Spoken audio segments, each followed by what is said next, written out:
of stuff. So, what did we find? Firstly, not surprisingly, TSR support more woodland birds than paddocks, which is good, but I guess sort of intuitive.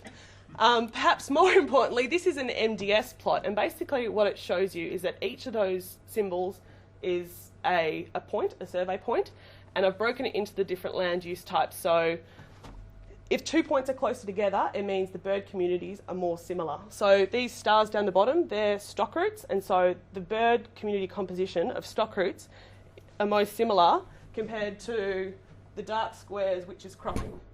So these are stock roots, these are native pastures, and they're clumping close together, so they support similar kinds of bird communities. So if I represent that with pictures, which might be easier, you've got stock roots here, native pastures there, and that corresponds to lots of trees, lots of native ground cover, lots of shrubs, lots of tree regeneration. And at the other side of the plot, you've got your cropping and your exotic pastures. Now, interestingly, if you also plot this individual bird species like this, again, a bit of a mess, but basically each of those is a bird species that's a bird code. So, for example, I've got to remember my bird codes. CST would be a crested shrike thrush down the bottom there. And the ones that are in boxes are the woodland species, so the declining species that we're interested in. And where they are clumping corresponds to the stock roots and the native pastures. More interestingly, two species, sorry, it's such a daggy animation, two species, threatened species within New South Wales, the grey crown babbler and the brown tree creeper, were only found in stock roots and native pastures. So clearly land use is having an impact on these bird communities. What makes a good stock root? Which one should we be prioritising for protection for bird habitat? So what this plot shows, I'll explain the condition index in 1 second. The top line was my widest stock route, which is about 500 metres, and the dotted line was my narrowest, which was about 30 metres. So surprisingly, there isn't too much difference in species richness with width, but as you increase the condition of a stock route, you get a great big increase in species richness. And what that corresponds to, so at the positive side of the condition index, you've got more logs, more litter, more hollows, more peeling bark, more native ground cover, and more shrubs. So structural complexity is really important for birds. At the other end, there's lots of bare ground and there's lots of exotic ground cover.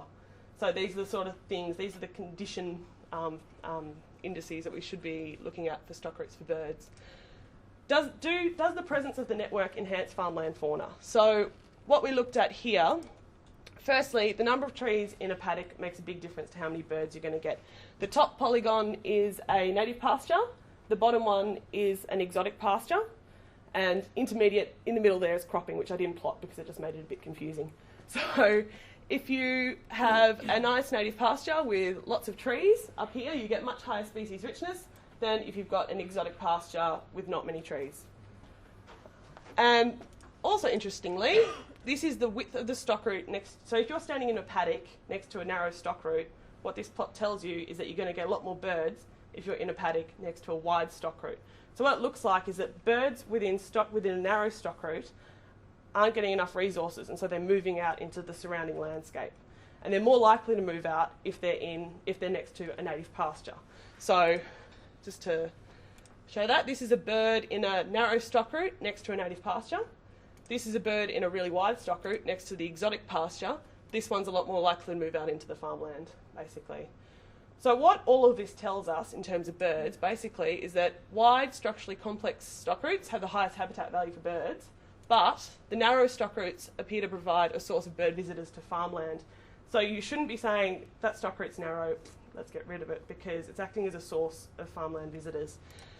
Bird use of the whole landscape is dependent not only on the amount and quality of TSR remnant habitat, but the intensity of agricultural land use in the surrounding matrix.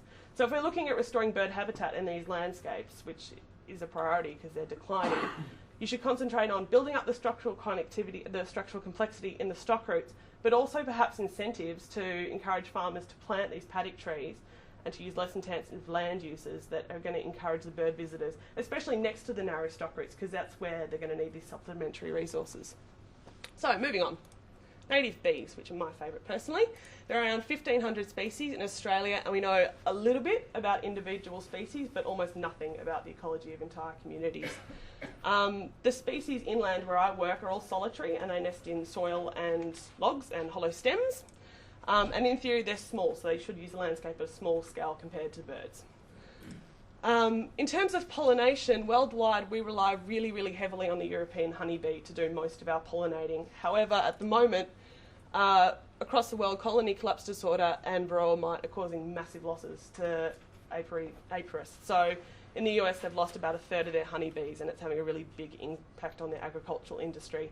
We don't have varroa mite in Australia yet, but it's reached New Zealand, and there's a good chance that it could get here soon. And if it does get here, because we don't manage our hives as intensively as they do in the US, and because we've never had varroa before, it's likely to be pretty devastating. So Saro did a paper which looked at the potential impacts of varroa and found it would cause $20 million to $50 million a year worth of losses to agriculture if it got here, because we won't have any more honeybees. So the final point I want to make is some crops require buzz pollination, which honeybees aren't capable of, but natives are. So if you've got a paddock of lucerne, honeybees aren't going to be able to pollinate it, but blue-banded bees, which this guy here, can.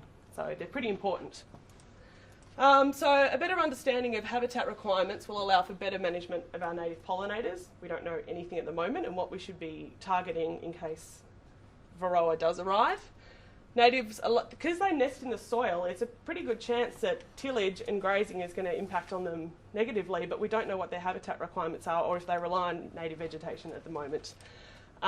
Community turnover of important native pollinators. So basically overseas, where they have studied the native bees, they found in a crop paddock, for example, 1 year species A is going to be your most important pollinator, so you can target that species, but the next year species B is the most important, and next year species C is the most important. So you can't, for native bee species, you can't just focus on one individual species as your most important pollinator. You've got to try and encourage this species richness.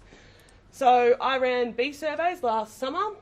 Within each of those plots we hung a blue vein trap, which is basically just a plastic bottle with a blue top on that native bees for some reason really like. They were left hanging there for a week. It made life easy, it was good. And we sampled for 2 separate trapping weeks. In the end, we collected 3,249 bees, which took a really long time to sort. I was hoping to have this data, the data analysis more advanced, but there were just too many bees.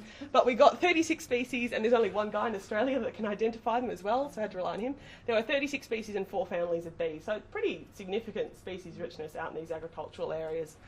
And just preliminary results, this is a species accumulation curve. So what it shows is each of these points is a trap. This is the number of individuals, and this is species richness. So these yellow points here are canola. So we didn't trap as much in canola, but we got by far the most individuals. But in terms of species richness, so if species richness does turn out to be important for pollinating crops, then you'll see with decreasing land use intensity, you get more species. So this is canola and wheat, so cropping, most heavily, I guess, most intensively used. Lucerne, native and exotic pastures, and then stockroot. And the stockroot curve hasn't levelled off, so every stockroot you sample, you're getting completely different species. So it looks like they're pretty important for supporting species-rich bee communities.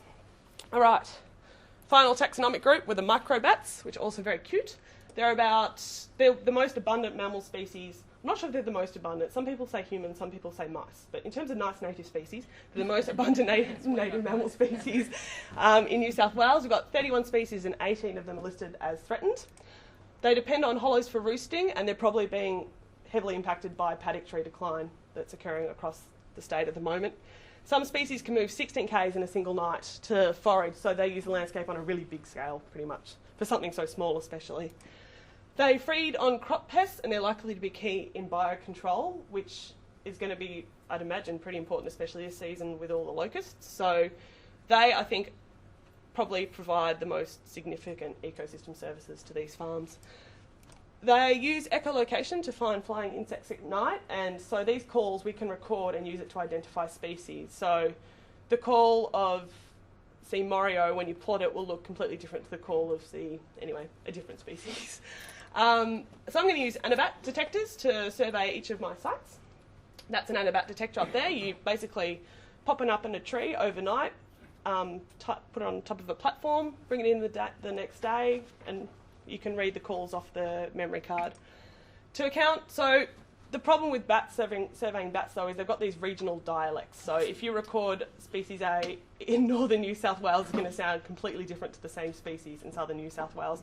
So we ran a pilot at the start of this year and collected calls from 78 individuals and 9 species. So we're able to build a reliable bat key.